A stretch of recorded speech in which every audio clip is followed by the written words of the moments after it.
जय हिंद, स्वागत है आपका लाइव टाइम में। मैं हूं आपके साथ संजय यादव। झारखंड में बालू संकट चल रहा है। इसकी वजह से राज्य में अवैध बालू खनन लगातार जोर पकड़ रहा है। बाजार में आम लोगों को 16,000 रुपए प्रति ट्रक की दर से मिलने वाला बालू 40 से 45,000 रुपए में मिल रहा। प्रशासन तस्करों पर नकेल कसने में पूरी तरीके से फेल दिख रही है। वहीं महंगे बालू से सरकारी परियोजनाएं भी प्रभावित हो रही हैं। क्या है बालू का संकट और असली खेल, इसको लेकर देखिए राजेश तोमर की यह खास रिपोर्ट।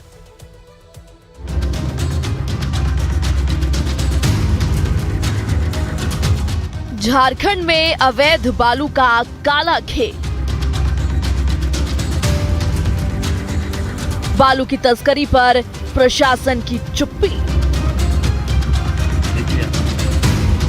अवैध तस्करी, बढ़े बालू के दाम। ये तस्वीर झारखंड के एक घाट की है। यहाँ बालू खनन चल रहा है। खनन नदी में नावों के जरिए तो होता ही है, साथ ही जेसीबी मशीनों से भी होता है। अवैध बालू खनन के झारखंड में कई घाट हैं जो प्रशासन की नाक के तले चलते हैं, लेकिन इसकी सुध ना प्रशासन को है और ना ही सरकार को। वहीं झारखंड में बालू संकट भी बढ़ गया है, जिसका कारण है झारखंड में बालू घाटों की नीलामी और पर्यावरणीय मंजूरी में देरी। झारखंड में कुल 608 बालू घाट हैं।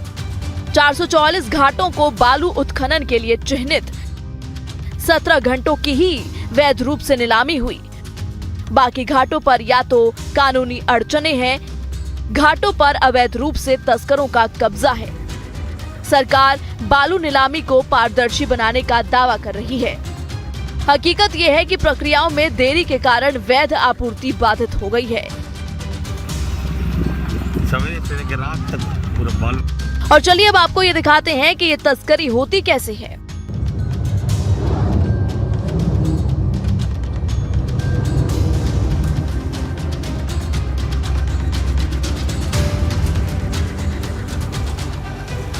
राज्य में बालू माफियाओं का पूरा नेटवर्क सक्रिय है।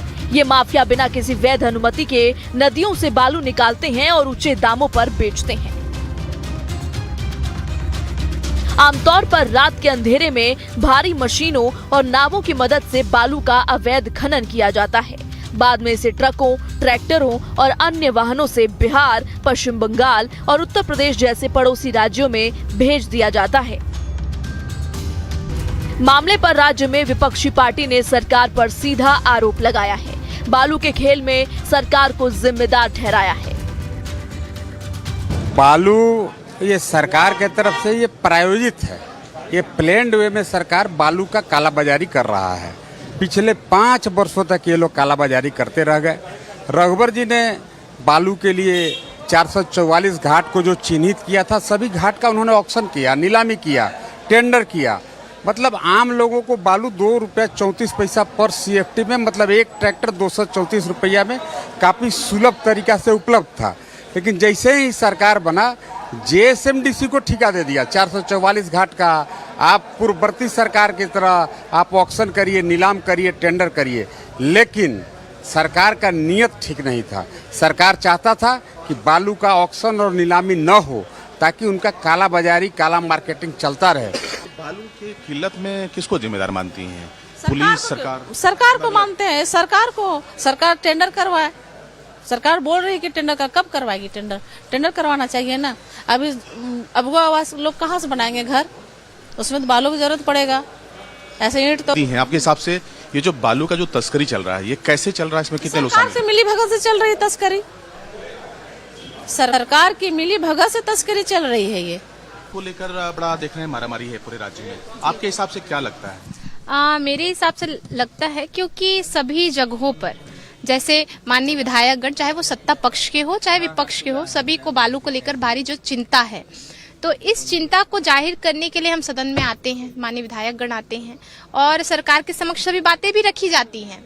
और ऐसा ही नहीं सिर्फ विधायकगण बोल रहे हैं, आप अखबारों के माध्यम से, मीडिया चैनलों के माध्यम से भी आप देख सकते हैं कि कैसे अवैध रूप से बालू का खनन है वो तेजी से चल रहा है और कैसे कौन से अधिकारी है, पदाधिकारी है जो इसके पीछे लगे हुए हैं। तो सरकार को जांच करनी चाहिए, निष्पक्ष हो की जांच करनी चाहिए और इन्हें इसमें नकेल पानी चाहिए। आपको क्या लगता है सरकार की क्या मजबूरी हो सकती है, क्यों नीलामी नहीं करना चाहिए? अब सरकार की क्या मजबूरी है ये तो सरकार ही आपको बताएगी कि उनकी क्या मजबूरी है। अब ये तो यही सरकार है ना कि हमारी जनता की मजबूरी को अपना ताकत समझने वाली सरकार। इस अवैध कारोबार से हर महीने करोड़ों रुपए की काली कमाई हो रही है। मिली जानकारी के मुताबिक कई रसूखदारों की इसमें मिली भगत है, जिससे प्रशासन भी कार्रवाई करने में हिचकिचाता है। कई बार जब प्रशासन ने छापेमारी की कोशिश की तो बालू माफियाओं ने पुलिस और अधिकारियों पर हमला तक कर दिया। राजधानी रांची से महज 30 से 35 किलोमीटर की दूरी पर कांची और स्वर्ण रेखा नदी से हर दिन देर रात 60 से 70 हाईवा बालू अवैध तरीके से निकाला जाता है। राज्य को 60 से 70 करोड़ रुपए का राजस्व का नुकसान हर महीने हो रहा है। इसे लेकर ऑल झारखंड स्टूडेंट्स यूनियन सरकार पर हमलावर है। आप बालू के लेकर पूरा झारखंड में किल्लत है। ऐसा नहीं, अगर आपका जो रांची के विधायक है सीपी सिंह, वो बोले कि हम पैसा दे के लेना चाह रहे हैं, सो पैसा में भी बालू नहीं मिल रहा है।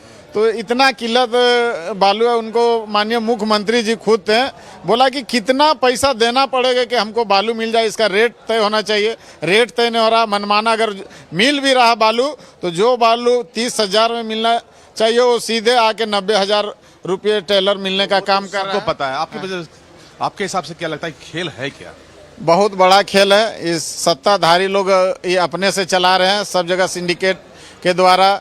आपका चाहे सिल्ली में भी देख लीजिए, सत्ताधार के नाम किन्हीं विधायक का नहीं लेना चाहेंगे, लेकिन डायरेक्ट इन्वॉल्व है। अब तमाड़ में देख लीजिए, जहाँ पे भी है सत्ताधार के लोग चल रहे हैं और वो लोग कुछ भी मांग नहीं करते हैं। यहाँ पे बात दूसरा रखते हैं और तुरंत जाके सेटिंग वही हाल हो गया जो अपने आप के एक आंदोलनकारी पार्टी। रात में, दिन में धरना, रात में वार्ता, वही हो रहा है यहाँ पे।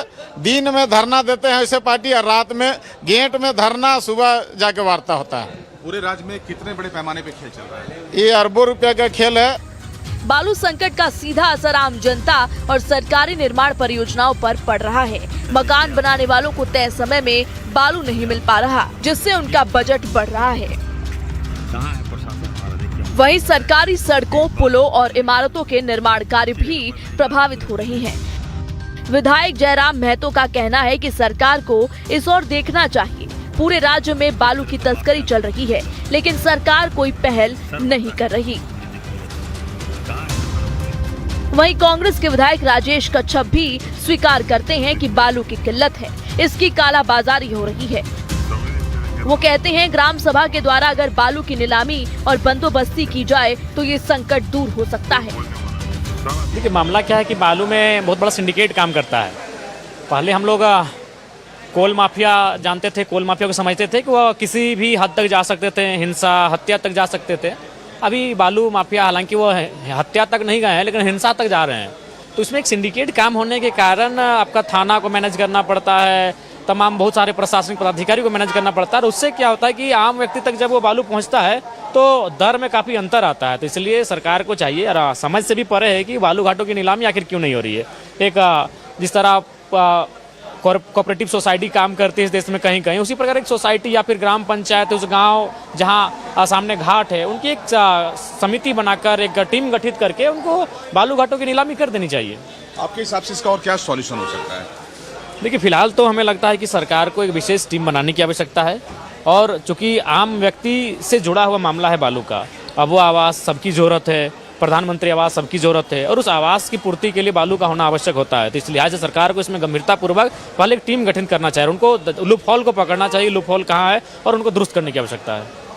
पेशा के अंदर में ये तमाम चीज़ को ग्राम सभा के अंदर में कराने से मुझे लगता है कि सरकार को रॉयल्टी भी आएगी और बालू का किल्लत भी समाप्त होगा। बालू का किल्लत है क्यों? देखिए, इसके बहुत सारे कारण हैं। आप जब बालू का जब घाटों का जब टेंडर होता है, उसकी कई एक प्रक्रिया होती है। आप जैसे है क्या कि माइनर घाट करते हैं, बड़ा मेजर घाट करते हैं। मेरा दो ही इसमें कहना है, चाहे सरकार जिनकी हो, मेरा दो ही कहना है, नदी पानी देता है और नदी बालू देता है। तो उसमें छोटा और बड़ा क्या, नदी तो नदी होता है। आपके पास में आवेदक भी आने चाहिए जो उस क्राइटेरिया को फुलफिल करे। झारखंड सरकार ने हाल ही में गरीबों को मुफ्त बालू देने की योजना शुरू की है ताकि वो अपने घर बना सके।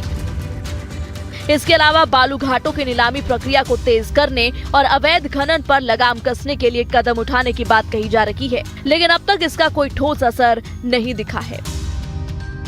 सरकार के सहयोगी पार्टी कांग्रेस के विधायक श्वेता सिंह भी कहती हैं बालू की किल्लत है, उनके इलाके में भी संकट है। उनके लड़के भी कई बार इस वजह से विवाद में आ जाते हैं, लेकिन उन्हें उम्मीद है जल्दी सरकार इस दिशा में काम करेगी। पूरे राज्य में बालू को लेकर के चिंता है और विपक्ष का भी हमेशा से ये सवाल रहा है सदन में, और गवर्नमेंट भी हमारी सोच रही है इस पे कैसे किस तरीके से मतलब एक वर्कआउट किया जाए ताकि जो गलत चीज़ें हो रही थी उसको पे भी रोक लगे। तो देखते हैं क्या निकल कर के आपके इलाके में क्या बालू को लेके कोई कष्ट नहीं है? कष्ट तो पूरे झारखंड में है, ये इससे मैं कैसे झुठला सकती हूँ। पूरे झारखंड में है, होना चाहिए, लीज हो जाना चाहिए। और हम लोग बात भी करें, मैं तो कह रही हूँ हम लोग इसको बात कर रहे हैं, जितना जल्दी हो एक वर्कआउट करके कुछ न कुछ हम लोग इसमें पॉजिटिव लेकर के जरूर आएंगे। वहीं सूबे के मंत्री का मानना है बालू के संकट को बढ़ा चढ़ाकर पेश किया जा रहा है। समय के हिसाब से बालू की कीमत में बढ़ोतरी होनी चाहिए, लेकिन जब उनसे प्रति CFT के हिसाब से मूल्य पूछा गया तो उनके जवाब में कोई ठोस समाधान नहीं दिखा। बालू की आवश्यकता है तो मानक के अनुरूप दर तय है। आप JSMDC के डिपो से बालू ले सकते हैं और कई जो बालू उपलब्ध नहीं है, लोगों को मिल नहीं पाता, इसलिए चूंकि उसकी बंदोबस्ती बहुत लिमिटेड है। 444 में से सिर्फ आपके पास 25 घाट नहीं, 444 में से करीब 150 घाटे को बंदोबस्ती हो चुकी है। बाकी प्रक्रियाधीन है, उस पर अतिशीघ्र हम समझते हैं कि बंदोबस्ती पूर्ण कर ली जाएगी। आपके हिसाब से क्या लगता है कि राम राज्य है? बालू देखिए, आप माननीय विपक्ष की भाषा का अगर उनको आप देखेंगे, अवलोकन करेंगे तो आप 2014 से पहले वाली घटना को याद करते हैं कि भाई उस समय डीजल कितने की थी? 20 रुपये, 17 रुपये, 18 रुपये, 30 रुपये का डीजल थी। तो उस समय अगर कहीं पर भाड़ा भी आता था तो 1000 रुपया लगता था। आज के डेट में 100 रुपये डीजल है तो निश्चित तौर पर तो 4 गुना वृद्धि होगा ना, तो उस पर भी तो असर पड़ता है, बालू पर ही तो असर पड़ता है, परिवहन पर। हम तो लेकिन पब्लिक के लिए पूछ रहे हैं कि आम पब्लिक को 40,000 रुपया पर हवा लेना पड़ता है, ये सच है? तो भाई इसका बंदोबस्ती क्यों नहीं सरकार कर रही? अच्छा, एक बात बताइए, उसका थोड़ा मैथमेटिक्स को समझने की जरूरत है। एक हाईवा में कितने CFT बालू होता है? कितने होता है? 1000, 1500, 2000 CFT बालू होता है। तो हमको एक ट्रैक्टर में कितना पड़ा? 2 रुपया 60 पैसा उसका है पर CFT। तो भाई तो FOR हमने कहा कि डीजल महंगा हुआ, जिसके चलते परिवहन भी महंगा हुआ है। अगर डीजल आज सस्ता रहता तो निश्चित तौर पर विपक्ष के लोगों को चिंता करनी चाहिए कि आज डीजल जहां आसमान छू रहा है, उसका पेट्रोल का दाम, डीजल का दाम, जिसके चलते परिवहन बढ़ा है। लेकिन सवाल वही है कि आखिरकार अवैध बालू खनन को रोकने का तरीका क्या है?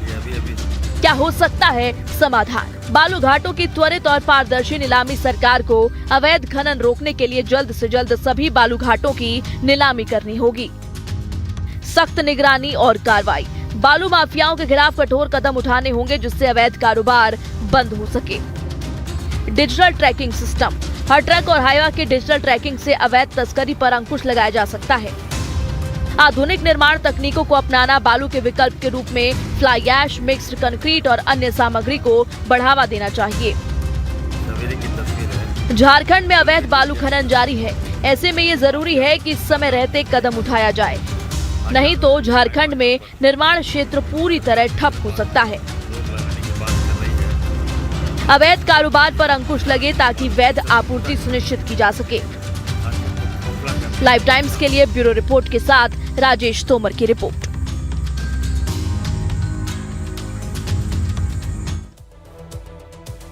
तो राजेश तोमर हमारे साथ, हमारे सहयोगी खुद जुड़ गए हैं। राजेश, वाकई में कुछ दिनों से जिस तरीके से यहां पर माफियाओं का बोलबाला देखा जा रहा है, ये ऐसी चीज है बालू, मोरंग, जो कहा जाए कि सरकार से लेकर आम जनता की जरूरतों को पूरा करता है, घर और तमाम चीजों के कंस्ट्रक्शन में होता है। ये आखिर ये अफरा तफरी का माहौल, या कहा जाए कि इस तरीके से बेतरतीब तरीके से भाव किसकी वजह से बढ़ा है? क्या लापरवाही हुई है? देखिए संजय, ये जो पूरा बालू का कारोबार है, बल्कि आप कह सकते हैं जो बालू का खेल है, इस खेल में एक बड़ा सिंडिकेट काम कर रहा है। झारखंड में अगर आप देखें तो तकरीबन 608 घाट हैं, जिसमें कि 444 घाट ऐसे हैं जिसको कि नीलामी के लिए रखा गया था। लेकिन आपको आश्चर्य होगा कि सिर्फ 17 घाट हैं जिसको कि वैध घाट के तौर पर जिसकी नीलामी हो पाई है। अब इतनी बड़ी जरूरत और घाटों की अगर 17 की संख्या हो तो आप समझ सकते हैं कि आखिर ये देरी क्यों किया गया है। जो अलग अलग विधायक थे, जो जनप्रतिनिधि, जब हमने उनसे बात की तो उन्होंने कहा कि सरकार में कुछ ऐसे लोग हैं जो जानबूझकर इस तरह की तस्करी को बढ़ावा दे रहे हैं, यानी कि बालू के किल्लत में जो अवसर खोजे जाते हैं उसमें इन तमाम लोगों के सांठ-गांठ हैं। अगर पूरे तस्करों की अगर पूरे संरचना को देखें तो आज अगर रात में कोई अगर हिम्मत करता वहां पर जाने के लिए संजय, तो बालू माफिया इस कदर इनके मन बढ़े हुए हैं कि ये आपको वहां पर अटैक कर देंगे। इस तरह की घटना गिरिडीह में नोटिस की गई थी, इसी तरह घटना दुमका में सामने आ चुका है। यानी कि आप जुर्रत नहीं कर सकते हैं कि बालू माफियाओं के बीच रास्ते में आप आए। अब यहाँ पर किल्लत ये है कि अगर आपको बालू चाहिए तो आपको 44,000 रुपया एक भाईबा के लिए देना पड़ेगा, जिसकी कीमत सिर्फ 16,200 रुपया बनता है। जो जानकार हैं अगर उसके हिसाब से देखें तो 20,050 रुपये सिर्फ अवैध तरीके से पैसे बांटे जाते हैं, जिसमें कि स्थानीय विधायक शामिल होते हैं, स्थानीय नेता शामिल हैं, उसमें वहाँ के लोकल जो गुंडा हैं वो शामिल हैं। इसके अलावा जो छोटे बुढ़िया नेता होते हैं वो, प्लस जो हाईवे पर पेट्रोलिंग करती पुलिस, जो स्थानीय थाना है, जो उस इलाके के बड़े पुलिस अधिकारी हैं, कुल मिलाकर ये जो रकम है दूर तक जाता है। और इसके पूरे बंदरबाट में 20,200 रुपये खर्च करता है ये माफिया। तो जाहिर है कि इनको सपोर्ट करने के लिए पूरी सिस्टम है। जब सिस्टम ही ईमानदार नहीं होगा तो आखिर आप बालू के कारोबार पर किस तरह से आप किसी अंकुश लगा पाएंगे। ये एक सबसे बड़ा सच है संजय। और ये जो बालू का जो कारोबार है, अवैध कारोबार, ये पिछले 4 सालों से चल रहा है और यहाँ पर फिलहाल सरकार की तरफ से कोई भी कदम नहीं उठाया गया। बिल्कुल सही आपने कहा। और देखना यह है कि इस पर लगाम कब लगता है, क्योंकि जनता इससे परेशान हो रही है। सरकार